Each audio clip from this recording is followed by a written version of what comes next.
English నేర్చుకోవడం అనర్గళంగా మాట్లాడడం మీ కల? వెంటనే కాల్ చేసి క్లాసెస్‌కి రిజిస్టర్ అవ్వండి. Hello weavers, welcome back to our channel. ప్రస్తుతం మనతో పాటు ఉన్నారు 25 ఇయర్స్ నుంచి అమెరికాలో ఉంటున్నటువంటి ఎంఎన్స్ ఎగ్జిక్యూటివ్ వీరభద్రరావు గారు. సార్తో మాట్లాడండి. నమస్తే సార్. నమస్తే అమ్మ. సార్, ట్రంప్ ఇప్పుడు అమెరికా వెళ్ళే వాళ్ళు చదువా, ఉద్యోగమా, రెండు అంటే కుదరదు అంటున్నారు. ఇవి రెండిట్లో ఏదో ఒకటే డిసైడ్ చేసుకుని అమెరికా వెళ్ళాలి, అమెరికా రావాలి అని చెప్పేసి చెప్తున్నారు. అంటే ఇప్పుడు దీన్ని చూసుకుంటే మీరు అంటే చదువా, ఉద్యోగమా అంటే ఏం చెప్తారు? మీరు అక్కడ ఉంటున్నారు కాబట్టి మీకు అక్కడ ఉన్నటువంటి పరిస్థితులు అన్నీ అర్థమవుతున్నాయి కాబట్టి ఇప్పుడు వెళ్ళాలనుకునే వాళ్ళకి చదువుకోవడానికే వెళ్ళాలా, లేకపోతే వద్దు జాబ్ చేయడానికి వెళ్ళాలా అంటే రెండు కూడా అక్కడ చేయొచ్చా, చేస్తే వచ్చినటువంటి ప్రాబ్లమ్స్ ఏంటి?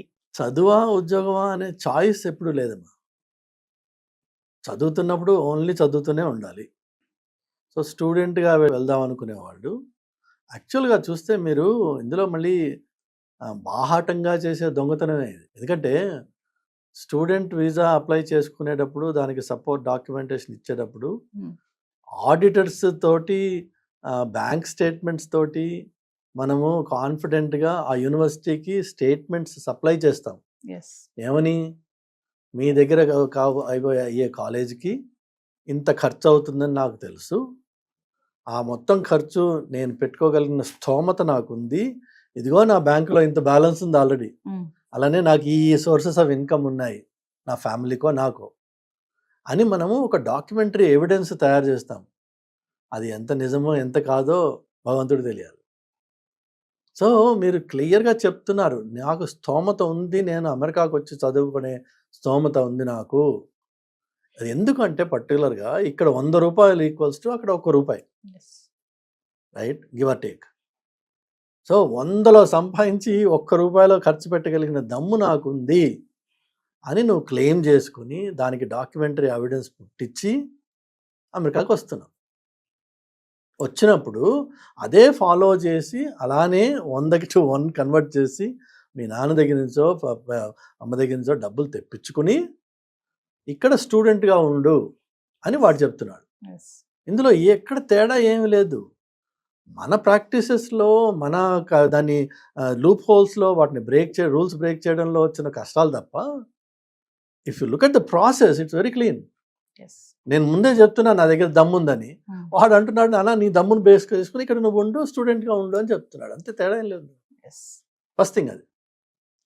ఈ స్టూడెంట్గా ఉంటున్నప్పుడు మీకు యూనివర్సిటీలో ఆపర్చునిటీస్ వస్తాయి కొన్ని, అదేదో అది లక్షల్లో రావు, అవి 100లోనే ఉంటాయి.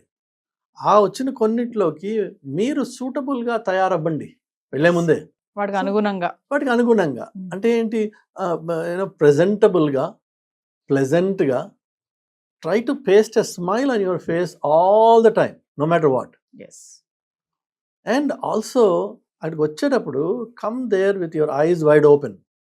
ఏంటి అంటే అర్థము, అమ్మా నాన్నల్ని వదిలేసి 7,000 10,000 ఎన్ని వేల కిలోమీటర్లు ఉందో ఇప్పుడు నాకు తెలియదు, కానీ it's on the other side of the globe. So you're leaving the family and going to a place where మీకు వెనక్కి రావాలంటే 24 గంటలు పడుతుంది. ఈ విషయం తెలిసే వెళ్తున్నారు మీరు ఇంట్లోంచి, తెలుసుకుని వెళ్ళండి. అప్పుడు మీకు ఏంటంటే అక్కడికి వెళ్ళాక కంప్లైంట్స్ మొదలు పెట్టరు. ఒంటరితనం అనే ఫీలింగ్ వస్తే దాన్ని ఎట్లా హ్యాండిల్ చేయాలనే మెకానిజం గురించి ముందే ఆలోచించండి. అందుకని అక్కడికి వెళ్ళాక అమ్మ అని నాన్న అని ఏడిస్తే జరిగేది ఏం లేదు తేడా. చివరికి ఏంటంటే ఆ డబ్బులు వదిలేసుకుని ఇంటికి వచ్చేయాలి, మనం రెడీ కాదు మనం దానికి.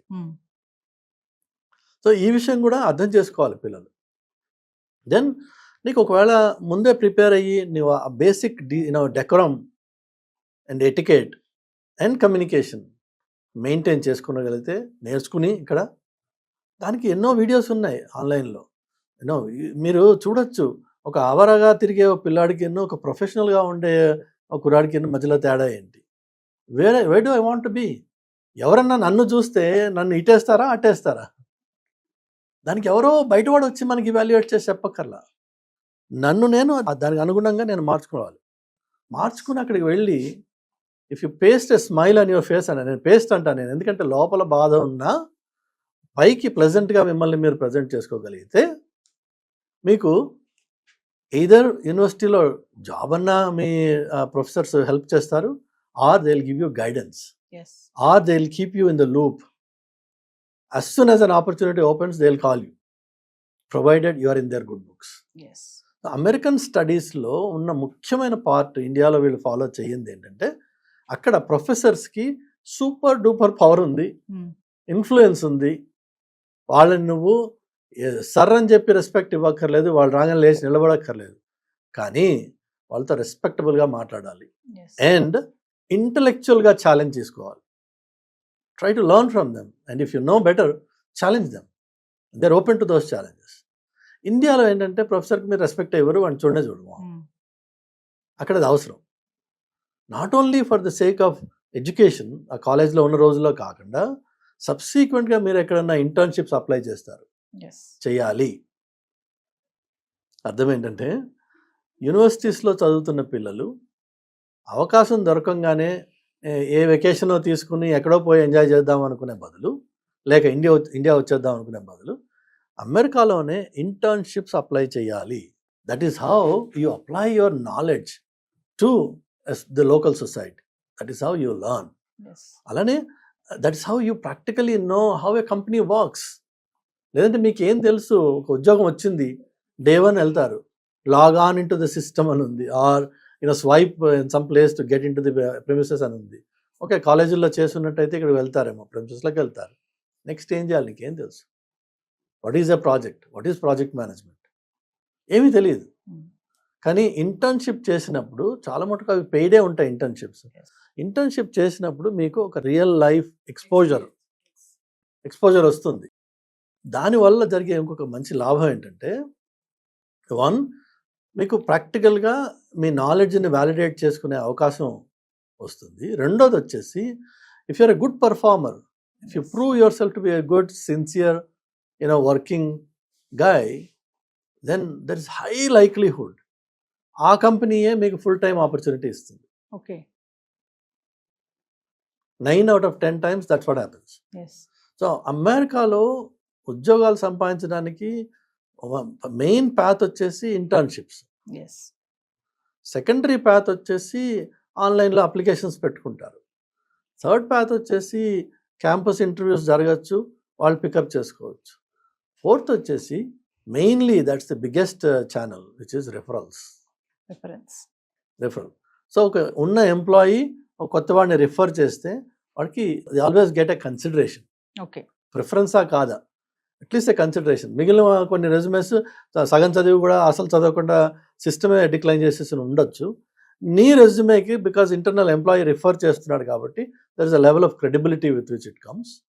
So there is an attention it weight to it, a consideration is given and most often they will result into, because పాజిటివ్గా చూస్తున్నారు కదా, మీరు ఏమాత్రం ఆ పాజిటివిటీని ఎన్కాష్ చేసుకోగలిగితే ఆటోమేటిక్గా it converts into an opportunity. అంటే ఇక్కడ ఒక్క విషయం చెప్పండి సార్, చదువుకోవడానికి వెళ్ళిన వాళ్ళు ఓన్లీ చదువుకోవడానికే వెళ్ళాలా, అక్కడ ఉండి జాబ్ చేయొచ్చా ఇప్పుడున్నటువంటి పరిస్థితుల్లో, అది అవుతుందా అంటే ఏం చెప్తారు? సో మళ్ళీ అగైన్ మీకు రిపీట్ చేస్తున్నానమ్మా, జాబ్ అనేది లేదు, కన్ఫర్మ్.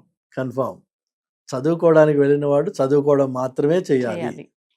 ఈ అవుట్ సైడ్ ఆడ్ జాబ్స్ అంటారు దాన్ని, it's not a job. So ఆ కూలి పని, కూలినాలి, అది లీగల్గా చేసుకునే హక్కు లేదు మీకు. బికాజ్ లైక్ ఐ సెడ్, మీరు అప్ఫ్రంట్ చెప్పారు గవర్నమెంట్కి, నా దగ్గర దమ్ముంది, నేను డబ్బులు కట్టగలను ఈ కోర్సుకి అని చెప్పి నువ్వు వచ్చావు కంట్రీలోకి. ఈ రోజున నేను జాబ్ చేసే చదవగలను, నా వల్ల కాదు ఇదని ఎలా చెప్తావు? అంటే ఆ రోజున పెట్టిన కాగితం తప్పనమాట. So there is a high likelihood that they will get you on fraudulent documents. ఒకవేళ they want to go to that level, they can say that your very application initially was fraud. అన్ఫార్చునేట్గా వాళ్ళు చెయ్యరు, మంచి ఫ్రాడ్స్నే పట్టుకుని వాళ్ళు వదిలేశారు, they just deported from the country.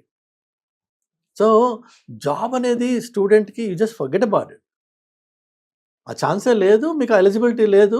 మీకు ఏమైనా ఇస్తే హార్డ్ వర్క్ ఏదో ఇస్తున్నారు కొంతమంది, ఆ హార్డ్ వర్క్కి మీకు క్యాష్ ఇస్తున్నారు, అది ఇల్లీగల్. అది